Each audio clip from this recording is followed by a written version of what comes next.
Lipton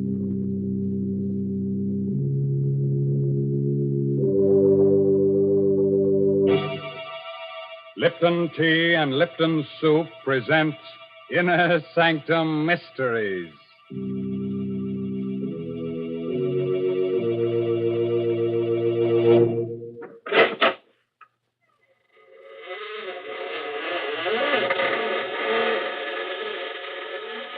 Good evening, friends. This is Raymond, your host. Welcome again to the Inner Sanctum. Come in, won't you? You'll have to excuse me for not getting up, but I have an awfully stiff neck. You see, I was out with a certain lady last night who collects very curious things. She spent the first half of the evening telling me how wonderful I am, but after that, well, it's one thing when a girl tries to turn your head. It's another when she tries to twist it off. And now, friends, let me introduce someone who is a real lady. She must be a lady because she wants to reform me. Come in, Mary Bennett. Hello, folks. Draw up a coffin and sit down, Mary. Now, Mr. Raymond, please don't talk that way. It isn't nice. Why are you always pretending to be so cold-hearted and creepy? Underneath, I'm sure you're a friendly, good-natured sort of man. Yes, you are. Underneath, you're just like everybody else. I'll bet you like to come home in the evening, put on an old jacket and slippers, and then sit down to supper. Yes, sir, and I'll bet I know one of your favorite dishes, too. Noodle soup. Or most all men like noodle soup. That's why Lipton's is so popular. Lipton's noodle soup is real homemade tasting. It's got a grand chickeny flavor, and it's swimming with noodles. Egg noodles, too. You know, Lipton's noodle soup will bring a family swarming to the table quicker than a dinner bell.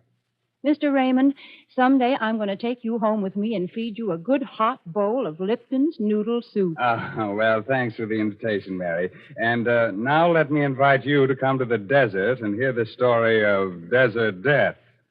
It's an original tale written by that spinner of surprise stories, Robert Newman. And our star tonight is Horace Braham.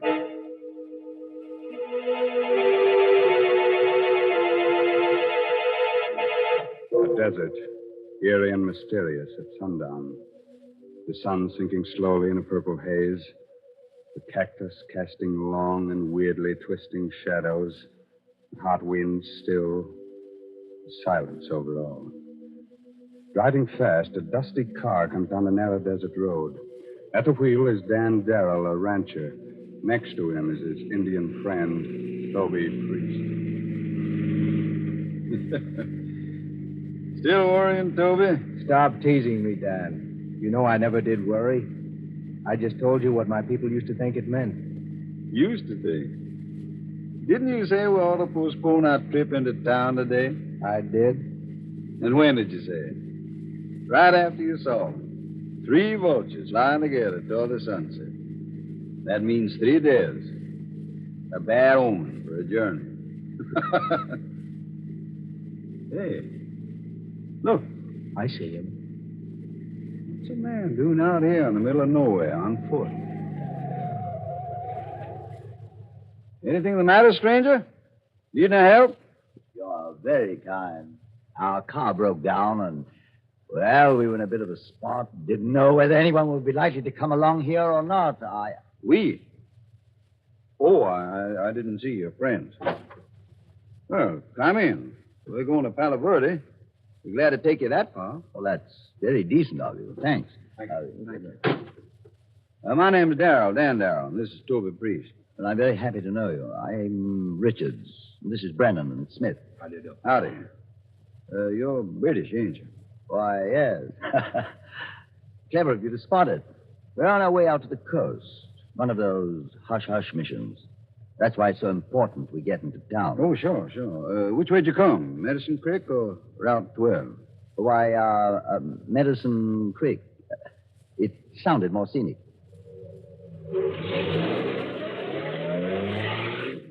He's lying, Dan. You know that, don't you? What makes you say that, Toby? Use your head. He doesn't look. Mr. Darrow, surely it's considered rude to whisper in front of strangers, even here in America, isn't it? What? Oh, sorry. Yes, I'm sure you will be. But first, I must insist on knowing what you were saying. Insist? What you mean, insist? This is my car, and this is a... I know. A free country. But this is a gun. That's why I can insist. And now, will you tell me what you were saying? I was saying it, so I'll tell you. I said you were lying, that you weren't British at all. No? Then who are we? I think that you're Nazi prisoners who escaped from that camp up near Post City. Oh? And what makes you think that? First, none of your clothes fit you, so they're obviously not yours. Second, you said your car broke down, but there wasn't any car around. Third, you said you came by way of Medicine Creek, and that road's closed. All right. Stop the car and let us get it over with. You mean shoot them? Not so quick, Werner. We can use them for a while yet. At least one of them. What the devil do you mean? Of course, your Indian friend is right. Very clever, too. But since I have a gun, you will take orders from me.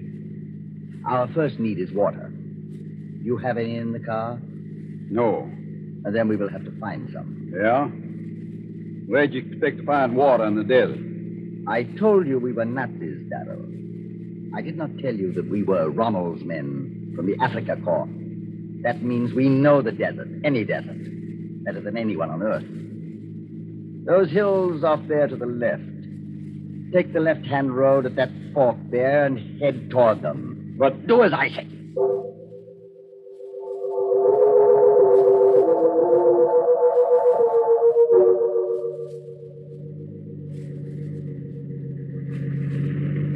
How much further you want me to go up this wagon track? Slow up. Isn't that yes, the shack right next to the cliff. Stop. Looks deserted, but there, next to it. Is that not a well? It should be. Brenner, go see if there's any water in it. Jawohl, Herr Colonel. You two come with us. We'll go look at the shack. What is this place? Those terraces up there on the cliff. Pueblo. Cliff dwellings. Centuries ago, my people lived in villages like this. There is water in it, Herr Colonel. Even a bucket to get it up with. Good. Come into the house. Match, Schmidt.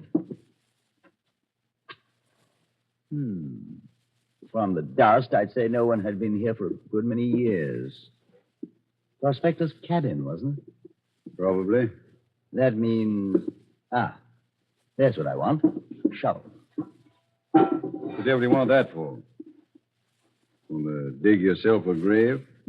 Yes, Darren, exactly. But not for me. Huh? What you mean? Precisely what I said. Sit down.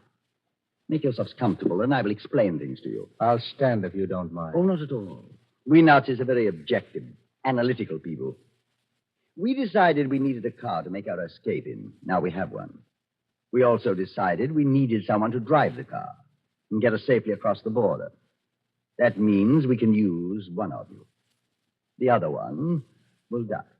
You wouldn't dare. My dear Darrow, outside of the thousands of men we killed in North Africa, who don't count, we killed at least 2 guards in making our escape. Do you really think one more death means anything to us? The only question is, which of you shall die? This one here. He talks too much. Well, that's not quite fair, Brenner.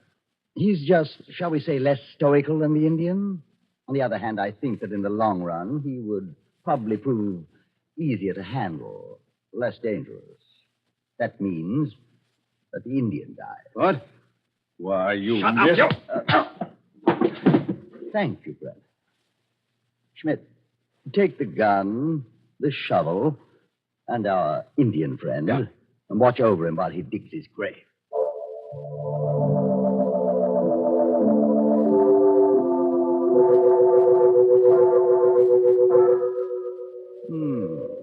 Very nice.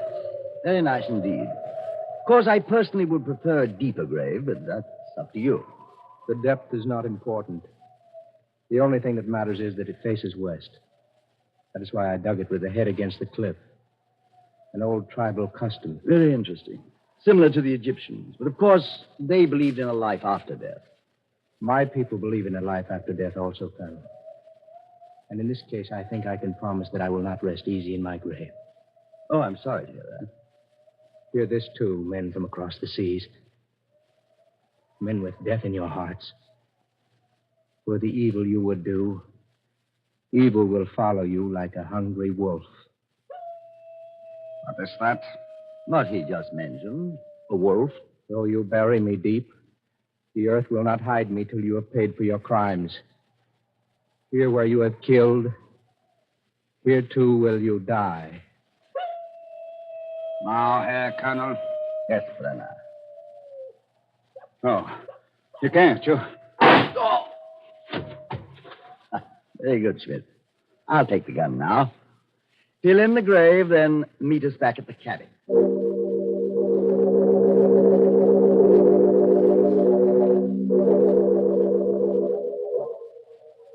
What a place. It's worse than Qatar. I wish you'd sit down, Darrell, and stop staring out of the window. You're worried about your friend. I buried him very nicely. I'm not worried about him. I'm thinking about what he said before you killed him. I should think that you think about it, too. That? We have had more curses laid on us in more languages than you have hairs on your head. What's that? Must be the wind. No, it is different. More like some kind of musical instrument. But there's no one around here but us. There hasn't been anyone living in those houses up on the cliff for centuries. It's just the wind, I tell you. But if you want to, go take a look. Go take a look, I said. Jawohl, Herr Koll. It's too dark. There's too much sand blowing to see anything. But wait. Go there near the foot of the cliff. There's something. It looks like... Lieber Gott. It's the Indian. He's lying there. Out of his grave. Oh, you bury me deep. The earth will not hide me till you have paid for your crimes. Here where you are killed, here too will you die.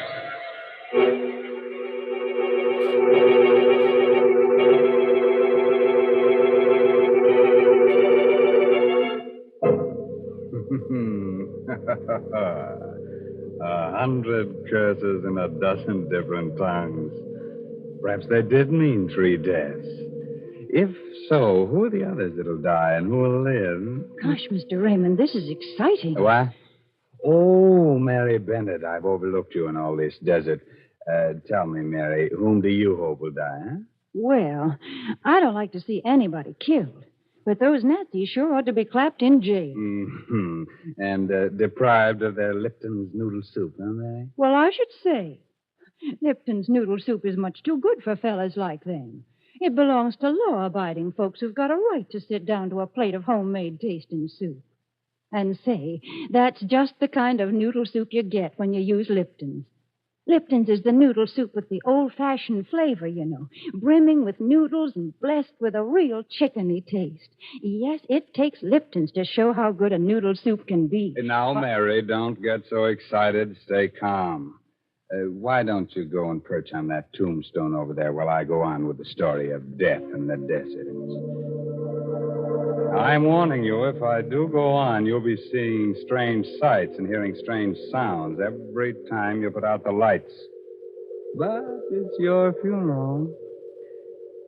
It's just a moment later now. The 3 Nazis are still standing at the open door of the deserted cabin, staring out into the darkness. Then the colonel turns sharply, glares at Darrell. What was that you said, Darrell? I was just repeating what Tova said before you murdered him. It's true, Herr Colonel. That's what he did say. The earth will not hide me. And there he is out of his grave, lying there. Shut up. Fine Nazi you are. A fine example of the Africa Corps. Listening to the ravings of a savage and believing them. Schmidt, where did you bury the Indian? In the sand. Then this wind came along and blew the sand away. And that's all. And that strange man? Another trick of the wind. But if it bothers you to see him lying there, go on out and bury him again. Deeper this time. No, Herr Colonel, no. Well, that's an order. Jawohl, Herr Colonel.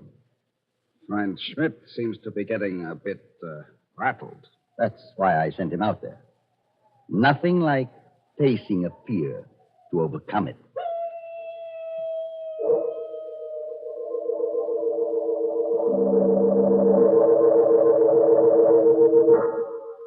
Colonel Ulrich, do you not think it is about time that Schmidt came back? He's only been gone about 5 or 10 minutes. I told him to dig the grave deep this time. I know, but I do not see him out there anywhere. Well, how could you expect to when it's so dark and when the sand is blowing like that? Maybe we'd better go out and see what's taking him so long. And you too, Mr. Darrell, if you don't mind. Not at all. Schmidt! Schmidt, where are you? Blasted idiot. Probably wandered off into the desert. Schmidt! Ulrich, look. The Indian. He is still lying there. He never did bury him. That means Schmidt never even got over there. Must have lost his way right after he got outside. Schmidt! I think you can save your breath, Colonel Ulrich. Come on over here to the well. Huh? What are you talking about? Schmidt. Dead.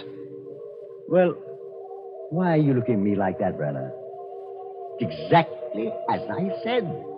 He lost his way in the darkness, the sandstorm, fell down the well. Yeah, I guess that is what must have happened. As for you, Mr. Darrell, since you discovered Schmidt, you shall have the pleasure of burying your friend the Indian again. Jawohl, dear Colonel. I'm sorry. I never did appreciate the American type of humor. Now get busy with that shovel. May I just point out that, while it's easy for you to knock me down when my hands are tied, it's not so easy for me to use a shovel. Oh, I intend to untie you. But please remember always that I have a gun, and that Brenner and I have every intention of getting away from here.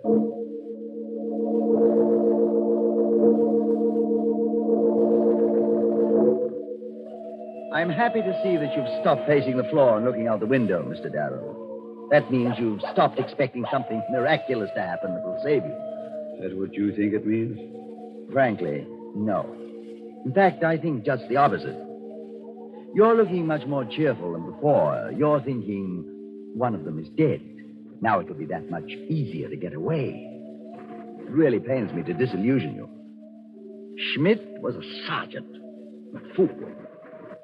I can assure you that neither Brenner nor myself are going to be bothered by strange noises or tricks of the wind. Right, Brenner? Of course not, Colonel. Good. And now, if we're to make an early start, I think we should get some rest. Brenner, you take the first watch and wake me at midnight. I advise you to get some rest, too, Darrell. Maybe you'll be able to dream of some way of escaping. Thanks. But I'm not sleeping. As you wish. Good night. Quite a character. He was one of the best soldiers in the Africa Corps. Yeah? Where's Africa Corps now? Where are you? This isn't Africa, Brenner. This is America. This is a part of America where strange things happen. Things that even the Indians can't explain. Indians. Ignorant savages. That devilish music again. Where does it come from? I thought you said it was the wind.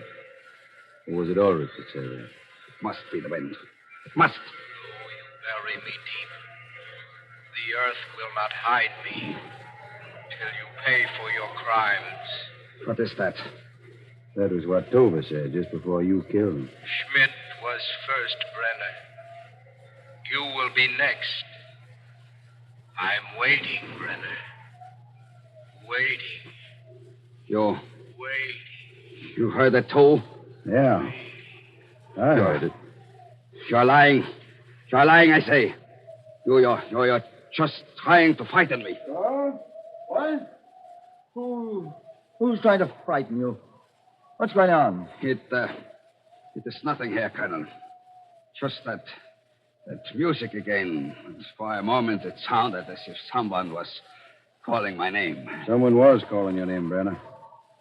A dead man. And you know you heard it. So, There it is again. You hear it? just that same noise, the wind. Look, Ulrich. Look. That Indian. He's out of his grave again. How can you tell? It's too dark to see. But I know he is. I know it. I'm very disappointed in you, Brenner. You're losing your grip, slipping. I'm sorry, Herr Colonel. It is just this place, the nervous tension, the waiting. Just being sorry isn't enough. Fear is a weakness. As much of a weakness as pity. You know that as Nazis we cannot tolerate either one. And you also know what you must do, don't you? No. No, Herr Colonel. No. You must face your fear and overcome it. You must go out there and prove to yourself that you are not afraid.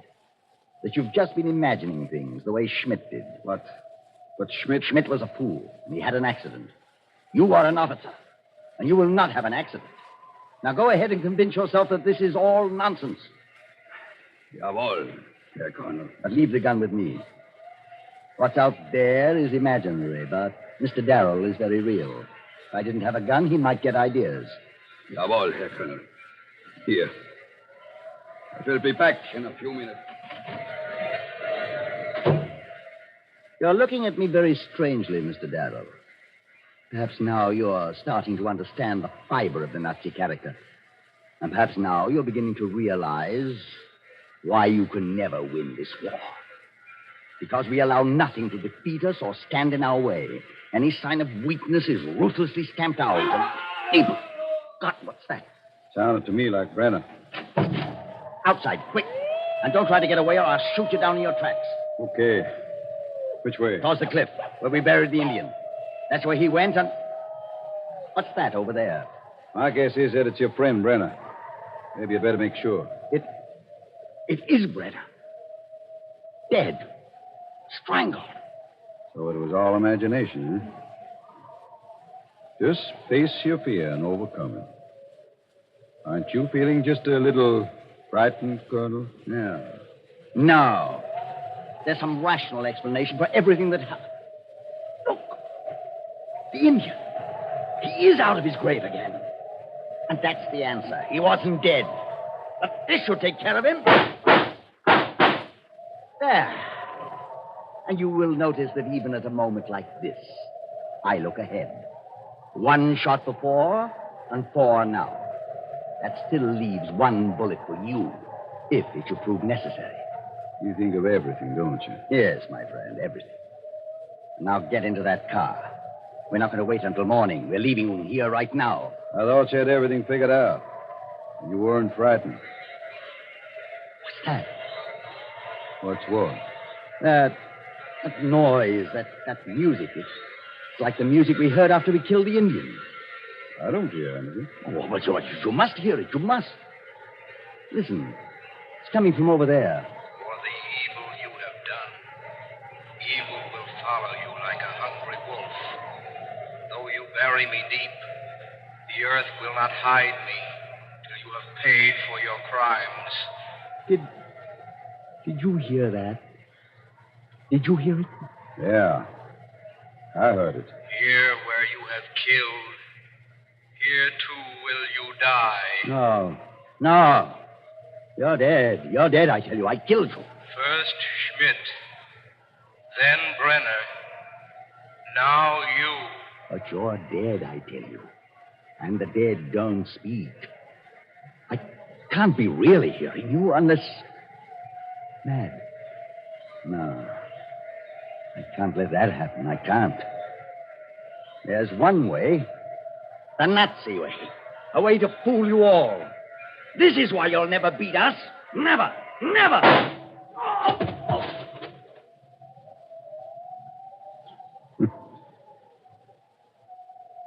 Toby! Toby! Where are you? Over here. At the foot of the cliff. Are you all right? That first bullet creased my head. I was already dropping by the time he fired. Outside of that, I'm all right. Figured that was what had happened when Schmidt went down the well.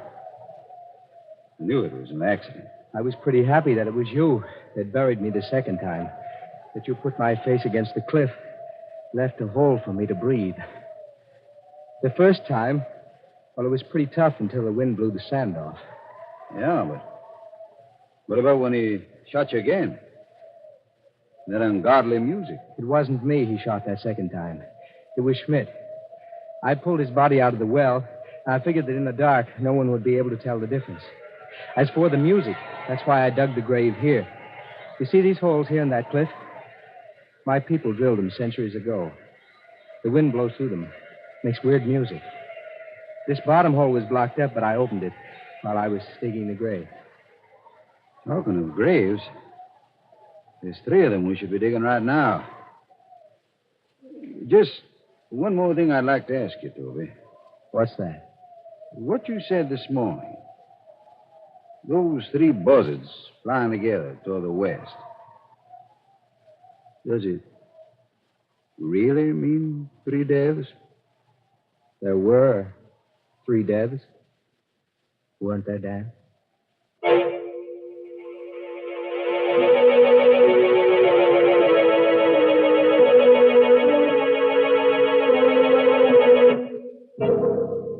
That boy, Toby. Never give a Nazi an even break. Unless it's in the neck. As for our 3 visiting murderers, they may not like our sense of humor, but they can't complain about our poetic justice. After all, it was in the desert that they got their just deserts. Well, Mary Bennett, did you like the desert with its sand and wind and weird music? Would you like to live there? Well, I wouldn't mind so much. You know, I believe a woman can make a good home in some pretty out-of-the-way places, the way the old-time housewives did. But, well, I'd want to lay in a supply of good modern food. Food that's easy to make, like Lipton's noodle soup. Say, that noodle soup of Lipton's would really put some cheer in the desert, wouldn't it? Yes, of course, Mary, of course. Remind me to take Lipton's with me on my next safari.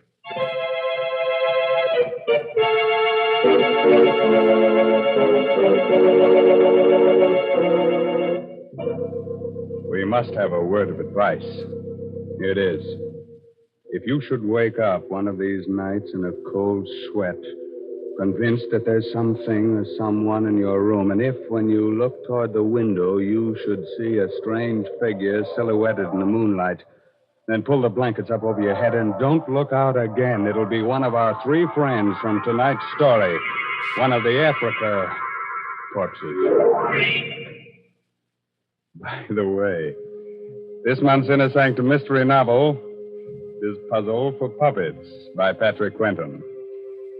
Well, now I guess it's time to close that there squeaking door until next week at this same time. So until next Tuesday night. Good night. Pleasant dreams.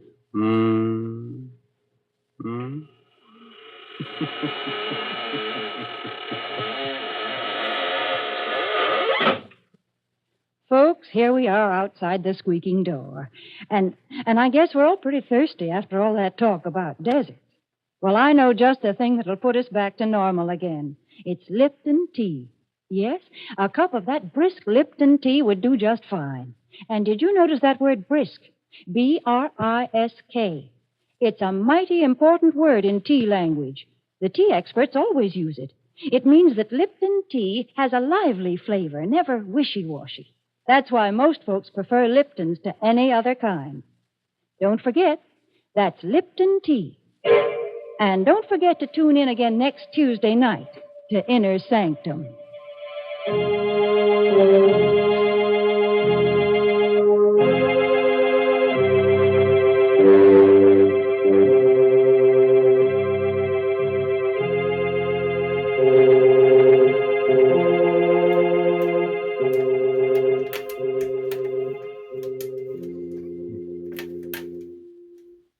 This is CBS, the Columbia Broadcasting System.